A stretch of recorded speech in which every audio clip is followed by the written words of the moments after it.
Embora a persona seja uma superfície comum de contato necessária com o mundo exterior, temos a tendência não de apenas confundir a persona das outras pessoas com a verdade interior delas, mas também achar que nós também somos os nossos papéis.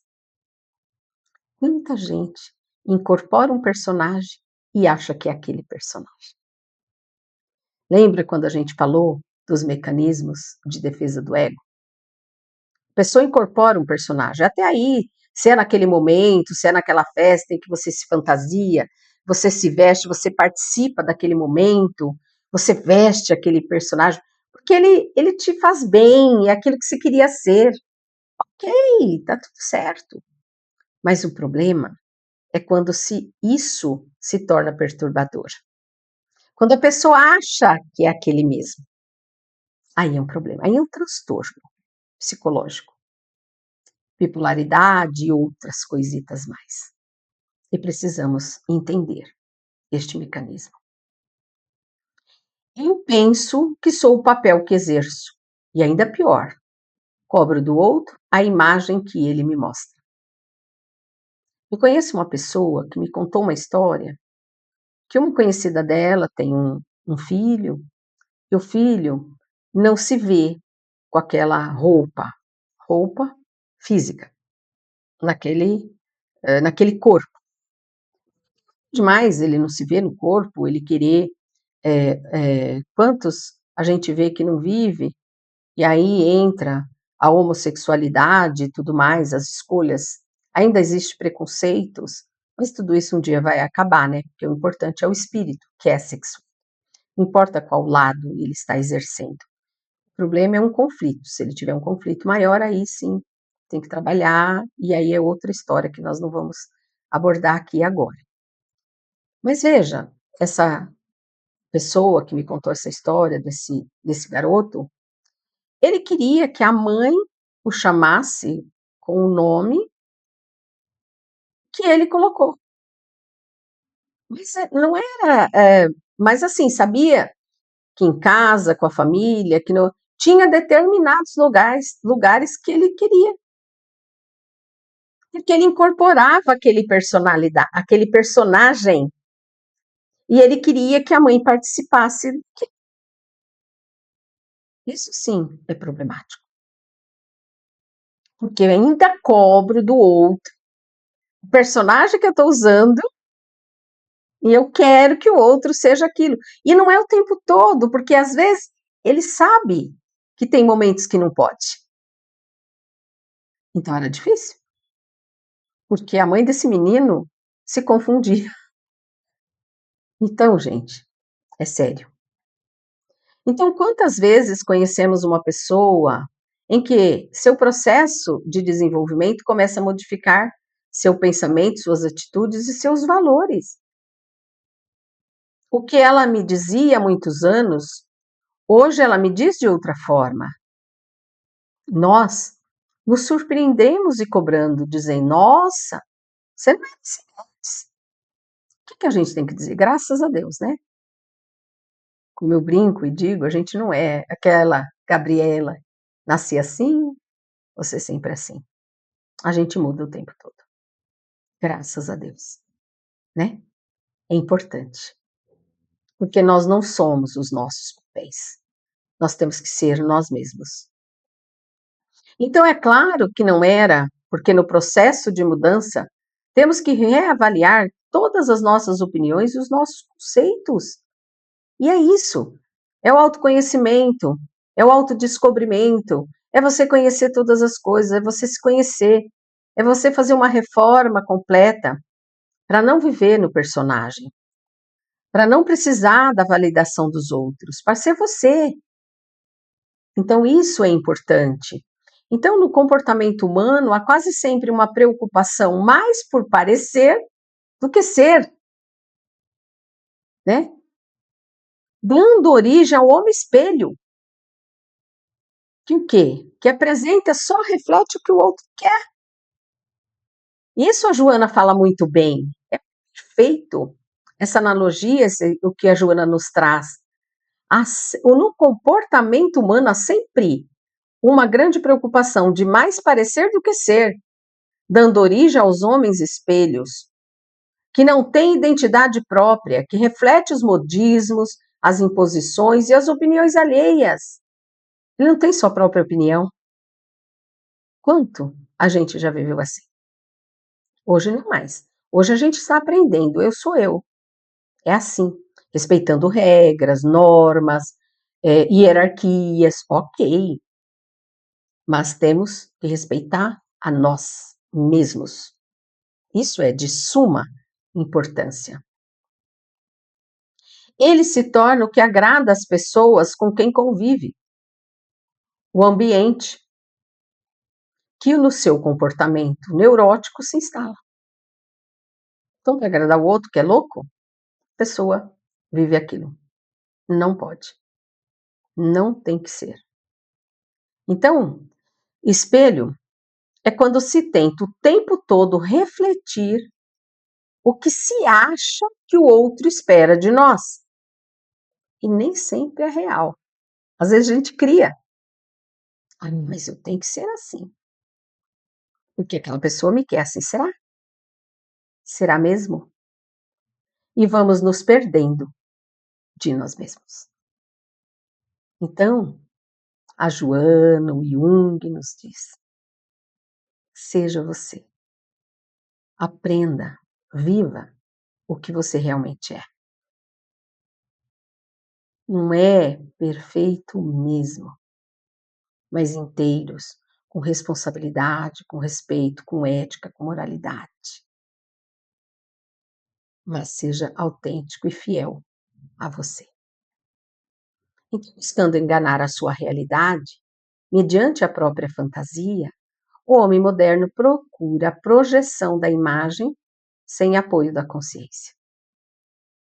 Ele quer se projetar, ele quer crescer, ele quer ir, mas nem tem consciência. E não é através do self. E evita a reflexão esclarecedora que pode desalgemá-lo dos problemas e permanece em contínuas tentativa de negar-se, mascarando a sua individualidade. Porque tem medo, porque acostumou, porque necessita que o outro diga, ó. Não, gente. Vamos olhar para nós. Vamos olhar para a nossa verdadeira essência. Porque se eu não estiver feliz comigo, eu não me amar, eu não amo o outro. É simples assim. Então eu preciso desse entendimento. Eu preciso trazer quem eu sou para fora. O movimento da sociedade moderna, apesar de tudo que estamos vivendo, ainda é de rejeição, quando a pessoa não é aquilo que ela espera. Mas a gente tem que sair da manada, do todo, e sermos diferentes. Então, toda pessoa que começa a fazer um trabalho de autodescobrimento, de diferenciação, é banida. É estranha, esquisita, rejeitada, até mesmo abandonada. Nossa, você está tão esquisita, né? Será que é aquele lugar que você vai? A pessoa não entende que o ser está despertando. Eu não sou mais assim e acabou. Eu era, estava aprendendo, estava sofrendo. Agora eu sou livre, eu sou real. É isso que nós temos que ser. Então ninguém pode impunemente desembaraçar-se de si, mesmo em troca de uma personalidade artificial, que não prevalece. É fake, não é verdade. E uma hora a casa cai, né? Então, até a tentativa de fazê-lo acarreta, nos casos comuns, reações inconscientes, sob forma de mau humor, de pessoa que fica afetada, de fobias, de medos, ideias obsessivas, vícios reincidentes, fugas para drogas, para os vícios, para obsessão, depressão. obsidiada, atrai espíritos densos, que não têm maturidade, né? Que ainda está ali caminhando muito abaixo, certo? Crescer, lógico, todos são irmãos, tudo certo, mas tudo isso causa a nós mesmos. Esses medos, as fobias, gente, fobia de tudo, de tudo. Tem pessoas que não sabem viver em sociedade e não conseguem. Pensa que a timidez não é. É algo muito além. Por quê? Porque a pessoa tenta e chega um momento que ela precisa viver o que ela é, mas aí gera tudo isso, essas reações. Às vezes uma pessoa mal-humorada, eu falo sempre, gente, as pessoas que agridem são pessoas feridas, porque quem fere está ferido. Então a gente precisa aprender a curar as nossas feridas emocionais. Então o self, como arquétipo da totalidade, tem a função de impulsionar o ser humano rumo à completude. O self não é o arquétipo do divino, da perfeição, de Deus em nós? Então ele vai nos impulsionando, ele vai nos impulsionando. Por isso que a gente não consegue viver com a máscara o tempo todo, que vai vindo à tona quem nós somos. E o self, esse que impulsiona o ser humano à completude, ele se manifesta continuamente, trazendo conteúdos à consciência para que a pessoa possa reintegrar os aspectos que estavam desassociados. Vem as situações e ele precisa olhar e mudar. Ele impulsiona. E esse movimento visa restaurar, unir, restaurar aquela unidade que desassociou da sua personalidade, de uma personalidade que se encontra em pedaços, fragmentada, a se ajustar. É difícil, mas é possível e isso acontece. Então, muitas vezes, vamos perceber essa desintegração na forma de mau humor, de repente mudamos o humor, não sou bipolar e nem é obsessor. É uma dissociação da sua personalidade. Sou eu que estou mentindo para mim mesmo. E minha consciência aponta-me isso, porque nós temos consciência. E a consciência chama atenção para aquilo. Então o mundo passa a ser um lugar perigoso. Começamos a ficar com ideias obsessivas, mas nem sempre é o obsessor. Esse obsessor é nós mesmos, né? É claro que às vezes aproveita deste campo aberto, que a gente fala a brecha, que a gente deixa, mas é causado por nós mesmos. Então os vícios estão contidos nos mecanismos de defesa do ego, aquele movimento de regressão. Por quê? Porque às vezes se deixa de beber ou de fumar, faz um esforço, um controle e muda. Mas por qualquer situação difícil que chega e que o ego sinta-se ameaçado, o que ele faz? Ele volta a este comportamento antigo. Ele volta.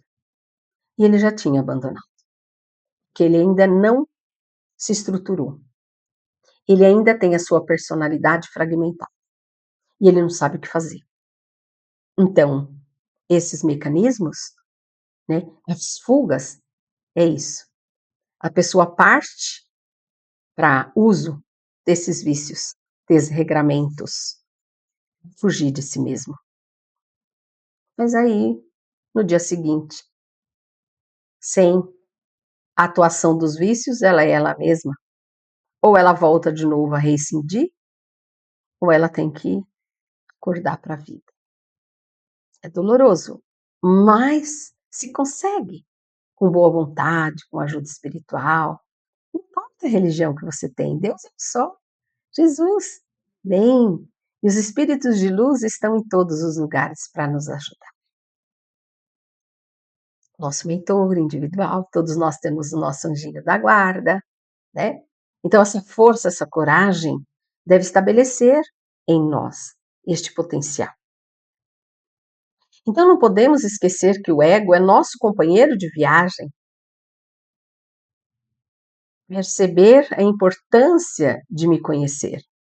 É importante. Assim começa a libertação do ego. Ele me acompanha, ele só quer me ajudar, ele não quer que eu sofra. Mas quando eu intercedo quanto a isso, e eu começo a olhar para mim mesmo, começo a fazer esse autodescobrimento, que é a minha essência, que é divina, mas tudo que está em mim, quantos arquétipos eu tenho? Inúmeros. Mas nós temos o fundamental, o principal arquétipo de Deus em nós. E outros arquétipos de vivências que ao longo da vida nós fomos montando. Mas nós precisamos conhecer tudo isso para libertar o ego. Libertando-nos das questões egóicas, de tudo que nos prende ao que é material, nós vamos melhorar, alçar um voo maior.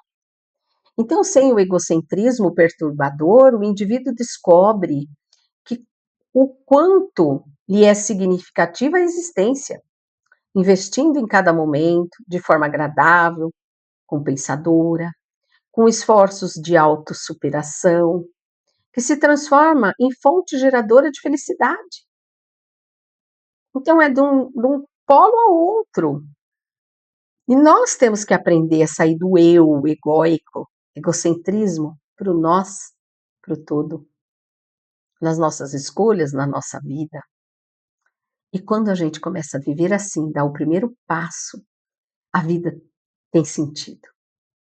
Porque muito fala, não tem sentido em viver. Porque não entendeu que você é um espírito eterno, que nós somos espíritos eternos. E não estamos aqui a passeio. E todo mundo passa pelos mesmos problemas que nós. Não com a mesma intensidade, com a mesma vivência, nos mesmos ângulos, porque cada um tem um pano de fundo. Mas nós precisamos investir em nós mesmos, em autossuperarmos, para que possamos viver melhor.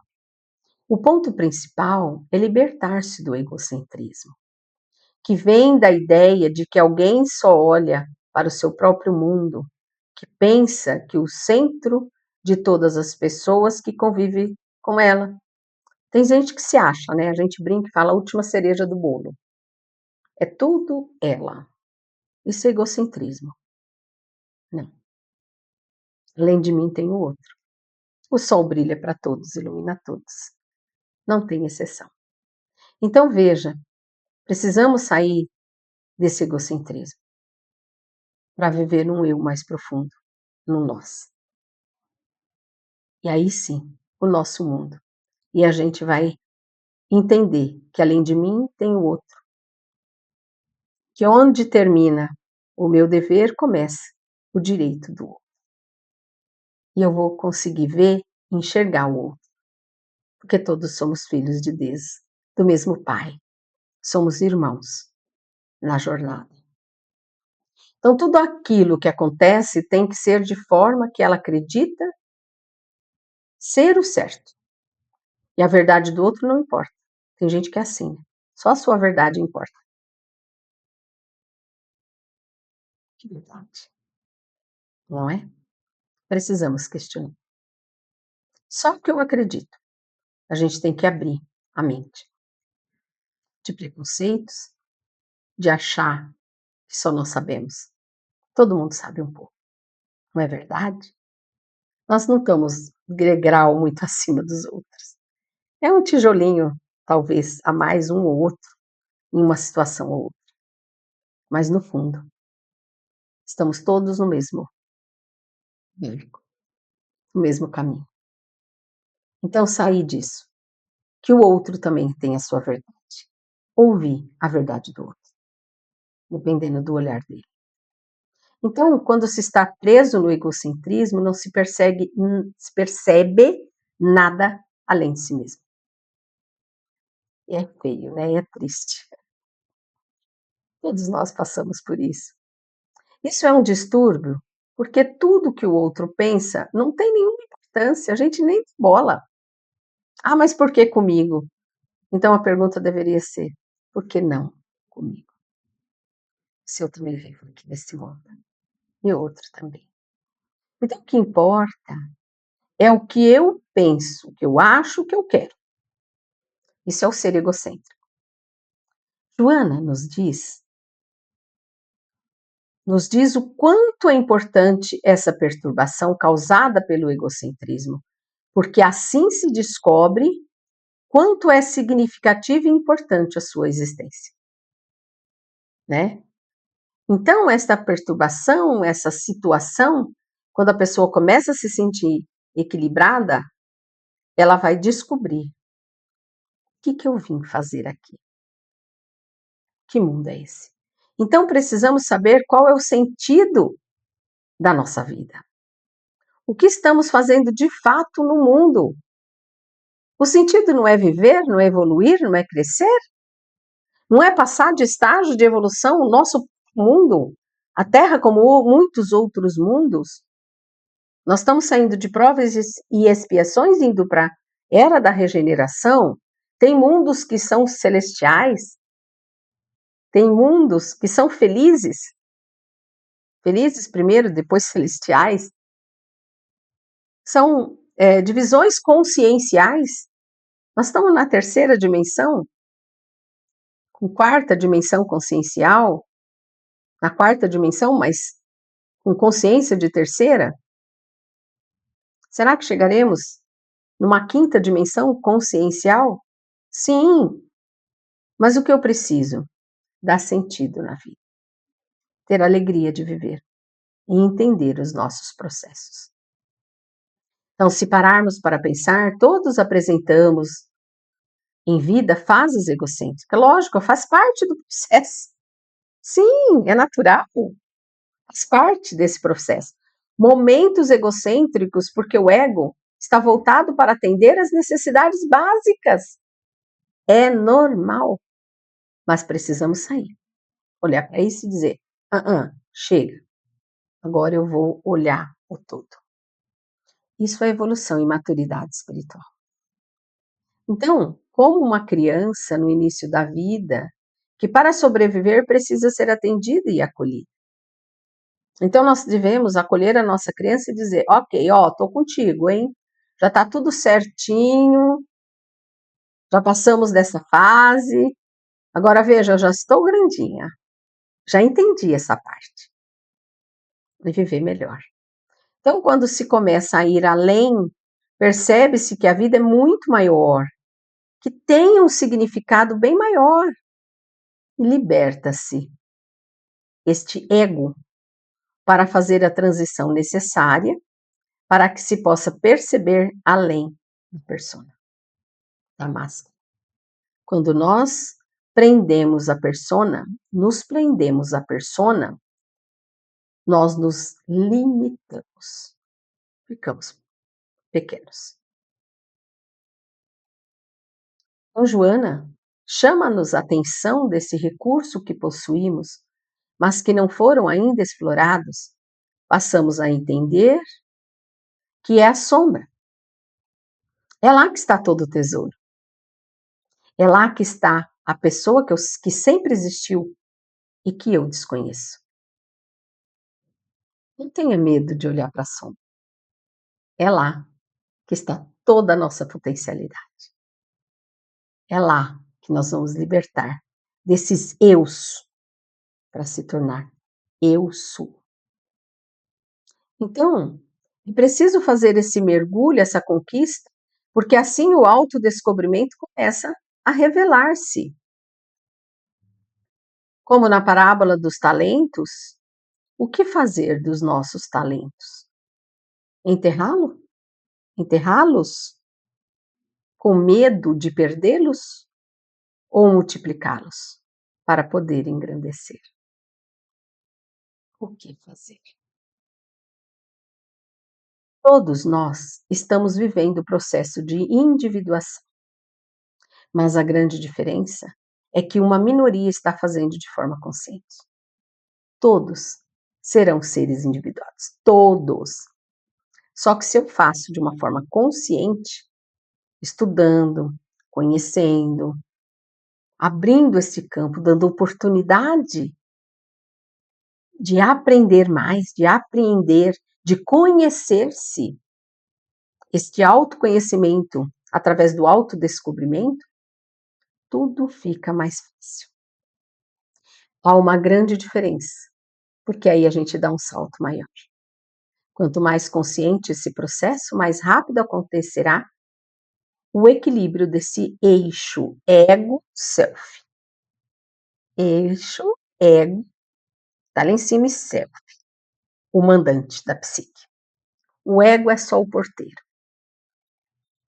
Então, Joana de Ângeles nos diz: o amor é de essência divina, porque ele procede de Deus e vitaliza o universo, sustentando a vida em todos os aspectos. Veja a beleza do universo, dos planetas e do nosso mundo, da nossa querida e amada Terra, né? Vibra, amor. Em cada quarks das nossas células, que é a menor parte, vibra a energia do amor de Deus, desta fonte criadora de todas as coisas.